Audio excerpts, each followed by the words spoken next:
મિત્રો કલ્પના કરો કોઈ એવી સજા વિશે કે જ્યાં માણસને જીવતો રાખવામાં તો આવે પણ તે મૃત્યુ માટે તરસતો રહે, એટલે કે એવી સજા જ્યાં દયા પણ પાપ ગણાતી હતી અને મિત્રો ન્યાયના નામે માનવતાનો અંત કરી દેવામાં આવતો હતો, કે જ્યાં રાજાઓના ગુસ્સામાં માણસે માણસ પર એવા જુલમ કર્યા જે સાંભળીને શરીર પણ ઠંડુ પડી જાય। તો મિત્રો જો તમે હિંમતવાન છો તો વિડીયો આખો જુઓ, કારણ કે આગળ જે તમે સાંભળવા જઈ રહ્યા છો તે માનવ ઇતિહાસનો સૌથી ભયાનક ભાગ છે। મિત્રો વિડીયોને આગળ વધારતા પહેલા મારી તમને દિલથી વિનંતી છે કે વિડીયોને લાઈક કરી આપણી ચેનલને સબસ્ક્રાઇબ કરી લો।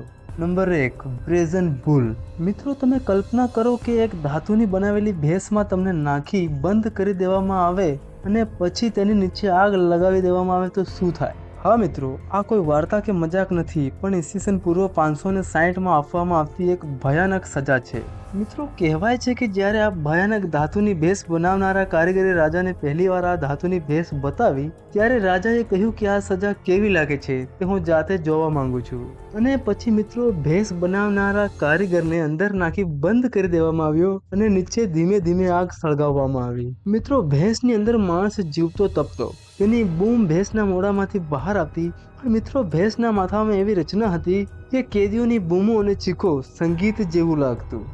મિત્રો ત્યાં સુધી કેદીને બહાર કાઢવામાં ન આવતો કે જ્યાં સુધી તેનો જીવ તેનો સાથ ના છોડી દે। મિત્રો બ્રેઝન બુલ માત્ર સજા નહોતી પણ એ માનવતાની હદે પારની પીડા હતી। પાય કાયરન બોક્સ। મિત્રો તમને નામ સાંભળતાની સાથે જ ખબર પડી હશે કે લોખંડનું એક બોક્સ જે તીખી ખીલીઓથી ભરેલું છે। જેમ કે તમે આ ફોટામાં જોઈ રહ્યા છો કે લોખંડનું એક બોક્સ છે જેમાં ફક્ત એક માણસ માંડ ઊભો રહે તેટલી જ જગ્યા છે અને આ બોક્સમાં ઘણા બધા લોખંડના કાંટા નીકળેલા છે। મિત્રો આ મશીનનો ઉપયોગ ગુનેગારોને ટોર્ચર કરવા માટે લગભગ 300 વર્ષ પહેલા કરવામાં આવતો હતો।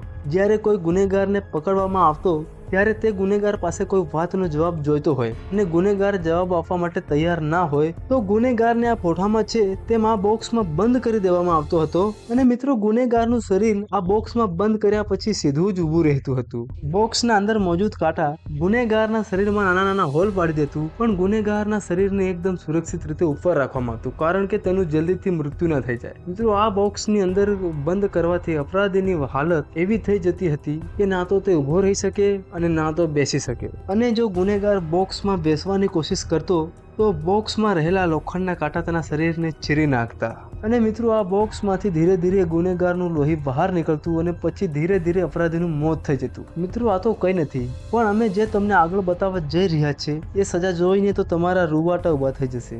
નંબર 3, હસતા હસતા મોત। મિત્રો કહેવામાં આવે છે કે હસવું એ માણસના સ્વાસ્થ્ય માટે સારું ગણાય છે, પરંતુ મિત્રો આ જ હસવું જરૂરતથી વધારે થઈ જાય તો માણસનું મૃત્યુ પણ થઈ શકે છે।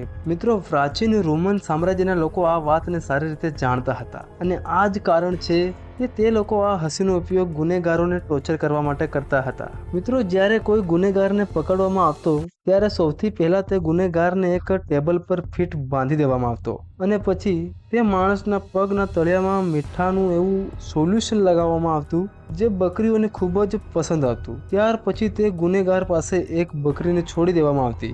બકરીને જેવી જ આ મીઠાની સુગંધ આવતી તરત જ ગુનેગારના પગના તળિયાને છાંટવા લાગતી। શરૂઆતમાં તો ગુનેગારને ખૂબ જ મજા આવતી કેમ કે તેને ગુદગુદી મહેસૂસ થતી, પણ મિત્રો તમે જાણીને હેરાન થશો કે ઘણા કલાકો સુધી આમ ને આમ કરવાથી ગુનેગારનું હસતા હસતા મૃત્યુ થઈ જતું। મિત્રો તમને જાણીને હેરાની થશે કે આપણા પગના તળિયામાં 20 લાખ જેટલી નસો આવીને પૂરી થાય છે, જેથી આ જ કારણ છે કે જ્યારે આપણા પગના તળિયામાં કોઈક ટચ કરે છે તો આપણને હસવું આવે છે।